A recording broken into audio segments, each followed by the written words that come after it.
Olá!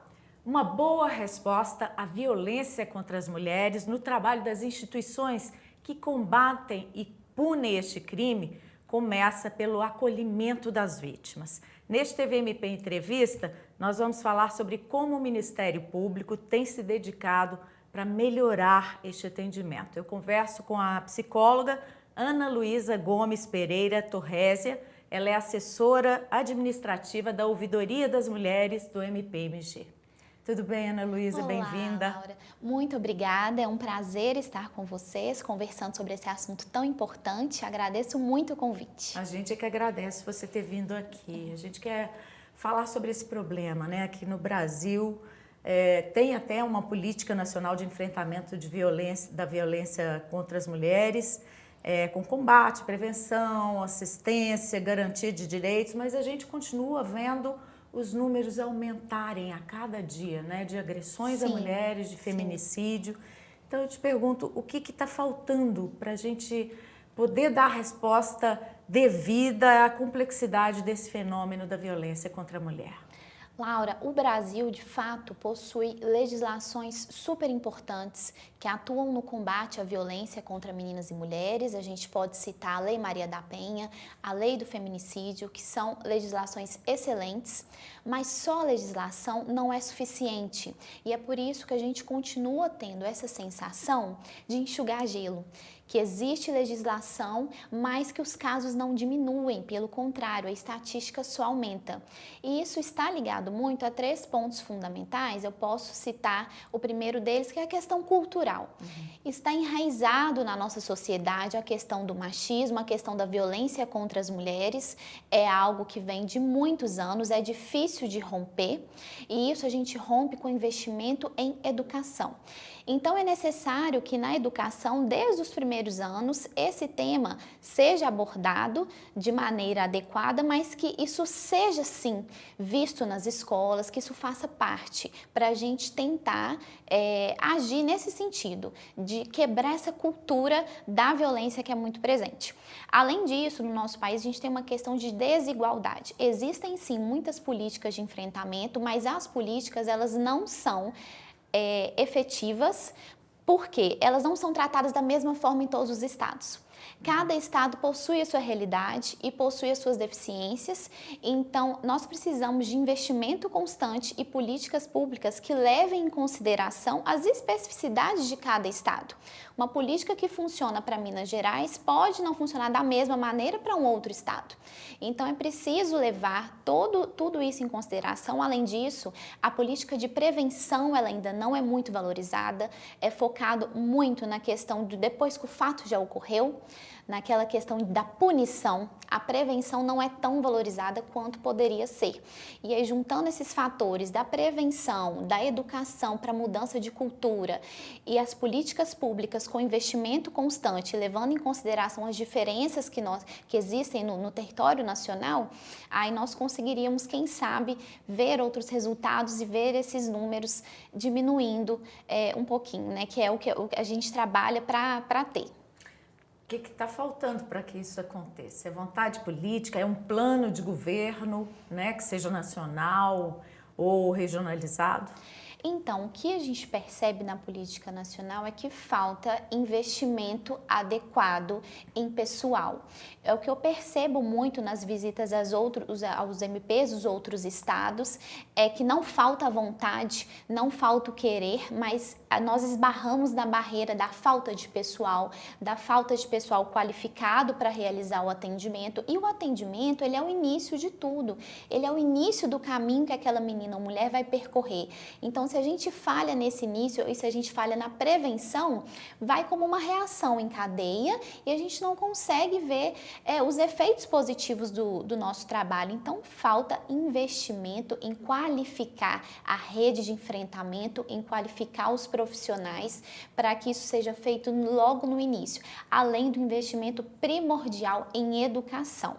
A educação é poder, o conhecimento é poder, tanto para as meninas quanto para os meninos também, que é importante que assim a gente tenta atingir a raiz do problema, de onde que aquilo ali está surgindo. Não adianta só conscientizar as mulheres se os homens não perceberem. E é uma questão que me perguntam muito. Exatamente. Me fala, Ana, mas vocês não têm trabalhos para os homens? Nós mulheres, nós já sabemos, eu já sei o que é violência. E eles? Porque eu sei, mas se quem está cometendo essa violência não tem acesso a essa informação, aí é um problema. E o nosso estado é um estado muito tradicional. Então, no interior, a gente ainda tem essa cultura muito reforçada. Da questão do machismo, do que violência é só violência física, as outras violências não são ditas às mulheres. Então, essas barreiras têm que ser combatidas realmente diariamente e sobre um plano, numa perspectiva nacional, levar isso em consideração a questão de um investimento constante, uma preocupação constante. Não é só agosto lilás, não é só novembro, onde nós temos o 21 dias de ativismo, o investimento constante em pessoal, em qualificação e na rede de enfrentamento. Isso quando a gente pensa pós, mas também em prevenção e educação para romper com essa cultura. Ter um ministério dedicado a isso tem ajudado? As políticas têm melhorado? É fundamental. O Ministério Público, o nosso MPMG tem a nossa Ouvidoria das Mulheres desde o ano de 2021. É uma recomendação do Conselho Nacional do Ministério Público que já percebeu essa necessidade. Então, hoje, a maioria dos estados tem Ouvidoria das Mulheres, o que já é ótimo, é um canal especializado de recebimento desse tipo de demanda. Então, já é o órgão demonstrando a importância desse acolhimento, a importância de ter um olhar diferente para essa questão sensível e demonstrando que se importa, que está presente tanto no acolhimento quanto na atuação processual também. O Ministério Público é muito presente, importantíssimo e dá toda a importância necessária a essa temática. Como é que é o seu trabalho na ouvidoria? Então, a ouvidoria, nós temos a ouvidoria geral do MP, que é uma ponte entre o cidadão e o Ministério Público. A ouvidoria geral, ela é muito importante, tanto como um termômetro para o Ministério Público entender aonde que está falhando, o que a gente precisa perceber. E o cidadão se sente confortável em procurar a ouvidoria, porque a ouvidoria é um canal acessível, didático, nós atendemos o público vulnerável, que às vezes tem dificuldade de falar, e dentro da ouvidoria nós temos a Ouvidoria das Mulheres, como um canal especializado de atendimento às meninas e mulheres vítimas de violência. O atendimento ele é especializado, ele é feito por mim, que sou psicóloga, em um ambiente diferente, é uma sala onde ela vai ter como garantia a sua privacidade, a sua segurança, o seu acolhimento humanizado. Ela fala ali sem ter tempo para terminar, não é um atendimento que precisa ser feito rápido, na pressa, e ela fala em um sentimento que ela em um ambiente que ela se sente segura mesmo e confortável para falar. A Ouvidoria das Mulheres acolhe, escuta, entende as suas necessidades, porque nem sempre ela quer fazer uma denúncia conosco, às vezes ela precisa primeiro compreender que ela é uma vítima de violência, e isso é um processo muito difícil, é doloroso, então ela vai, fala suas necessidades, se não for caso de atuação do MP naquele momento, nós damos toda a orientação necessária, se for caso, ali na ouvidoria mesmo, nós já registramos e encaminhamos para as promotorias que vão atuar no caso, as promotorias especializadas, quando a comarca tem, que é o caso de Belo Horizonte, e a promotoria responsável quando é um caso do interior, que não tem especializada, mas sempre vai ter um membro responsável por aquela demanda. Então, ali ela se sente acolhida, às vezes ela aparece com os filhos, que nós temos um ambiente preparado para isso. Então, a ouvidoria trabalha muito nesse sentido do acolhimento humanizado. O primeiro contato pode ser pelo site ou pelo telefone, né? Sim, exatamente. A gente vai deixar na tela para que as pessoas tenham acesso a essa informação. Mas a ouvidoria, ela atende presencialmente, por telefone, e no caso da Ouvidoria das Mulheres, nós ainda temos o WhatsApp, e-mail, e ainda tem demandas, se tratando de ouvidoria geral, que ainda chegam pra gente através de cartas. Parece que ainda não tá mais, assim, muito usual, mas a gente ainda recebe bastante. Mas a mulher, vítima de violência, para falar com a Ouvidoria das Mulheres, tem o telefone, pode ir presencialmente, o WhatsApp ou e-mail. Aí da forma que ela se sentir mais confortável, que ela conseguir naquele momento. Que avanços você tem visto nesse atendimento as mulheres vítimas de violência? Eu tenho visto nos últimos tempos uma preocupação muito grande dos órgãos em ter um bom atendimento. E isso se deve ao fato de falarmos sempre sobre isso. Então, por isso que é muito importante estar sempre falando sobre, tendo matérias sobre workshops, sobre tudo que tem a ver com a temática. Isso chama a atenção dos órgãos. Por quê? Muito órgão às vezes fala, nossa, mas pode ser que a gente não tenha muita demanda nesse sentido, normalmente a mulher vai direto na delegacia. A demanda existe. Nós vemos os índices, como que os índices são muito altos. Se a mulher não está chegando, é porque ou o atendimento não está qualificado o suficiente ou ela não conhece o canal. Então, eu vejo uma preocupação maior e os órgãos estão se estruturando melhor para recebê-las, seja na questão do ambiente, seja na questão do servidor que vai atendê-la, está tendo essa preocupação. Claro que a gente ainda precisa avançar bastante, esbarra em algumas dificuldades, como alta demanda, nas delegacias sempre é mais complicado, então a gente esbarra em algumas dificuldades que as mulheres às vezes até nos relatam na ouvidoria. Mas eu percebo sim melhoras, claro que a gente tem que estar sempre em busca de mais, mas eu percebo um movimento positivo em relação a isso. Você citou as polícias, né? Normalmente é a primeira instituição procurada pelas vítimas. Normalmente sim. E o atendimento lá já é especializado assim? Já Então, tem pessoas Laura, preparadas para isso? Psicólogos como você? isso é uma questão e a gente volta lá naquele início de como a gente precisa de política pública para melhorar. Por quê? Isso depende muito do município. O município que tem estrutura, como Belo Horizonte, que é uma capital, nós temos aqui delegacias especializadas de atendimento à mulher vítima de violência, onde o atendimento ali ela vai ter acesso a pessoas que já são preparadas para aquilo, salas que são preparadas para aquilo, mas não é uma realidade do interior do estado, por conta da falta de servidores e estrutura mesmo. E a gente volta lá naquela questão de falta de investimento, e é porque é uma reação em cadeia realmente. E as delegacias realmente é o primeiro ponto que a mulher procura devido à busca por medida protetiva, que é a ação, aquela ação emergencial que vai garantir a segurança dela, vai pelo menos tentar garantir a segurança dela da melhor maneira possível. Então vá na delegacia que a mulher já consegue sair de lá com uma medida. Mas na delegacia não é raro elas relatarem pra gente que não tem um bom atendimento devido a essas questões. Fica esperando muito tempo, servidor que não é preparado, o servidor ele está sobrecarregado também por conta da demanda, então às vezes ele não consegue prestar esse bom atendimento, uma série de questões que envolvem a política de segurança pública. E o Ministério Público tem feito esse contato com o governo do estado para tratar desse problema? Sim, a ouvidoria tem um diálogo muito bom com a Ouvidoria Geral do Estado, então constantemente tem reuniões, tem eventos que tratam da temática, onde os pontos frágeis são apontados e a gente sempre busca melhorar, e a ouvidoria ela também vai servir como esse termômetro que vai demonstrar o que a gente tem recebido, que não está legal, que tem que melhorar, para juntos somarmos esforços para que ela tenha o melhor atendimento possível, porque um atendimento ruim, ele é um outro trauma. Ela já é uma vítima de um trauma muito sensível. E um atendimento desqualificado, ele tem essa potência de causar um outro trauma naquela mulher e pode fazer com que ela desista de procurar ajuda, de fazer uma denúncia. E aí o caminho que ela percorreu vai ser em vão e talvez ela vai continuar em risco até chegar no ápice, que pode ser a tentativa de feminicídio, e ela não vai ter mais a chance de procurar ajuda.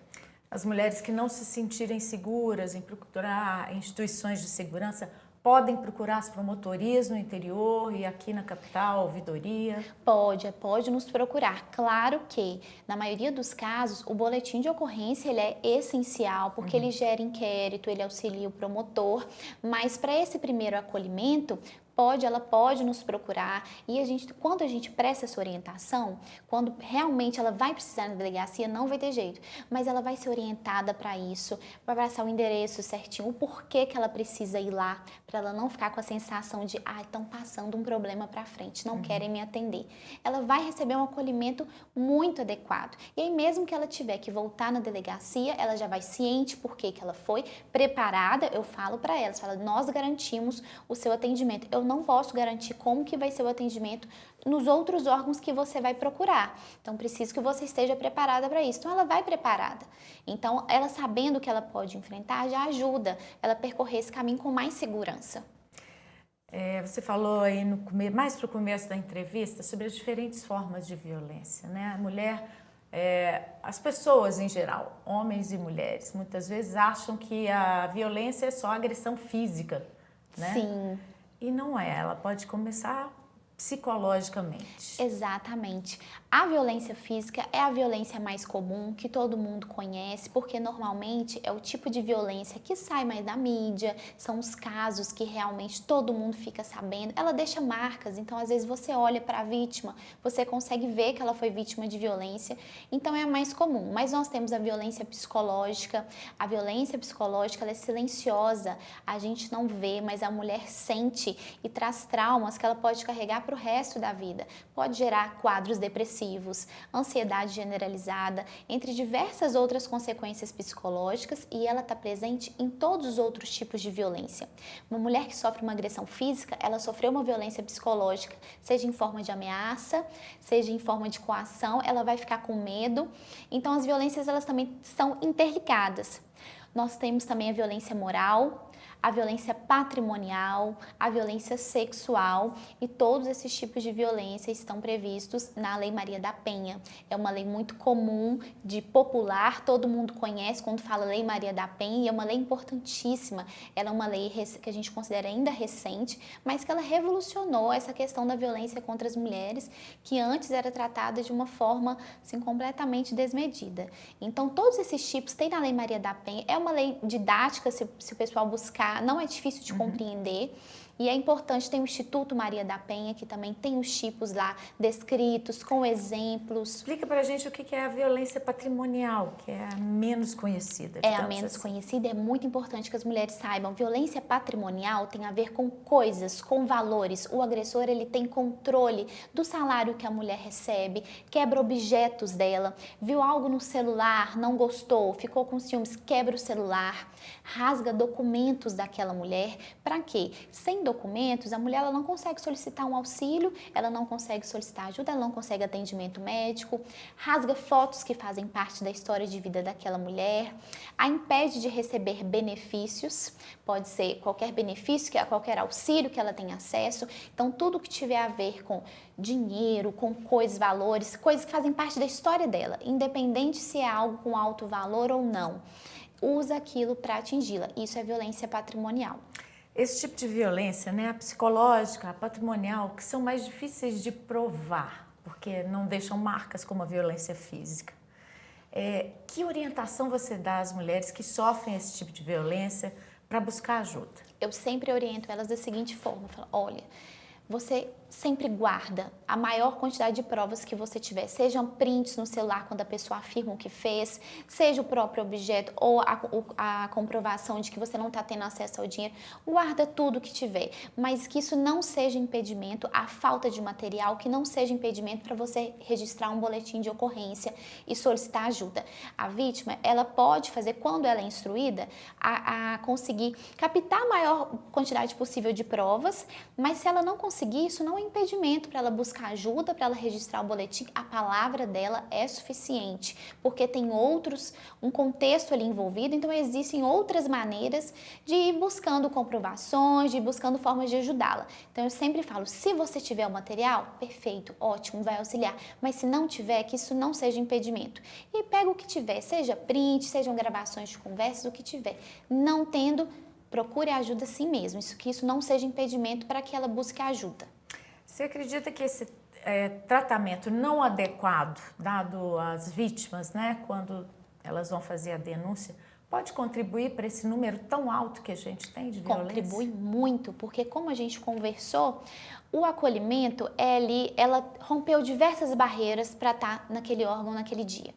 Ela rompeu a barreira do julgamento, a barreira do medo, ela tem medo das ameaças, muitas são dependentes financeiramente, é uma questão muito importante quando a gente fala de política de enfrentamento à violência contra a mulher. Uma mulher que é dependente financeiramente, ela não consegue se desvincular, porque a gente precisa que ela consiga se manter. Então, todos esses fatores ela precisou romper para estar naquele atendimento naquele dia.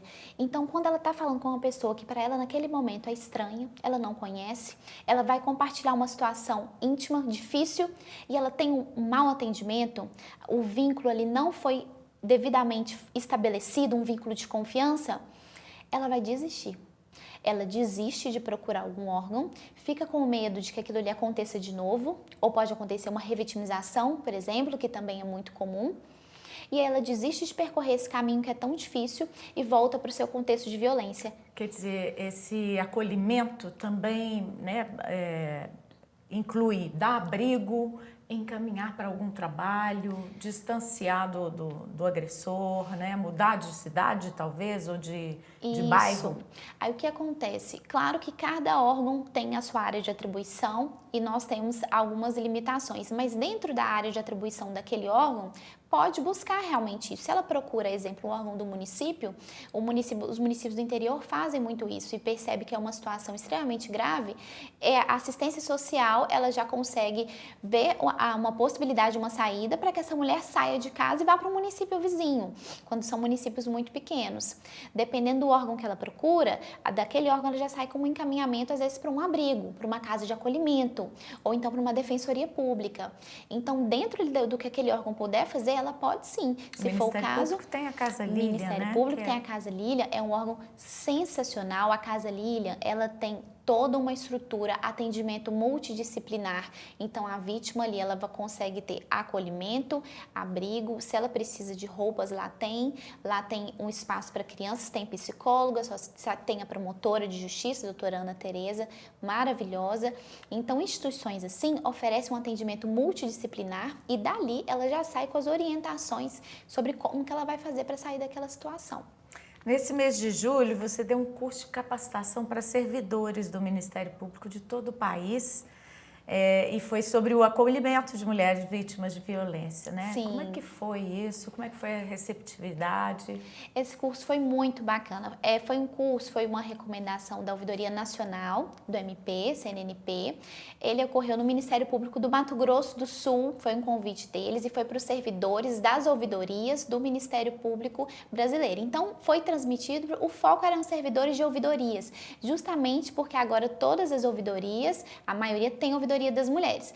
Então, nesse curso, a gente conversou um pouquinho sobre as diretrizes de atendimento, o que fazer, o que não fazer, o que falar, o que não falar, a linguagem corporal, como que o servidor que está ali atendendo, como que ele interpreta esses sinais, como que ele faz uma breve assim, análise de risco, que a ouvidoria tem uma limitação, que nós somos órgãos de acolhimento, mas de encaminhamento. Nós não tomamos as providências, mas nós conseguimos ter uma atuação muito efetiva e que a gente consegue auxiliar a vítima da melhor forma possível se esse atendimento for bem qualificado. Mas foi ótimo o curso, foi muito bem recepcionada como sempre, foi minha segunda visita ao MPMS e o retorno foi muito positivo, os servidores gostaram muito. E o que é mais importante na atuação desses profissionais que trabalham nas ouvidorias? O mais importante é que a rota que aquela mulher vá percorrer ali na ouvidoria já esteja estabelecida, ou seja, a ouvidoria já tenha um servidor capacitado para fazer esse atendimento, porque um atendimento de mulher vítima de violência não é igual a um atendimento comum. É uma situação sensível e a pessoa precisa ter capacitações específicas para isso. Para não revitimizar essa mulher já violentada, né? Para você, sem querer, não causar um outro trauma. Não precisa ser psicólogos, a gente também tem que lidar com a realidade. Não é todo MP que consegue disponibilizar esse profissional para atender, mas que a pessoa seja capacitada, tenha recebido um treinamento para isso.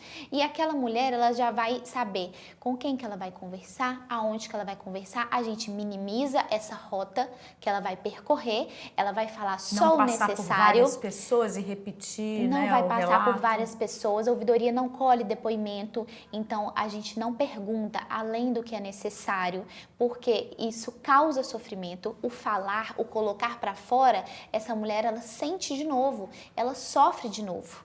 Então, a gente reduzir isso, também saber o papel do órgão ouvidoria para acolher e encaminhar. Então, tendo isso bem estruturado, já é um ótimo caminho.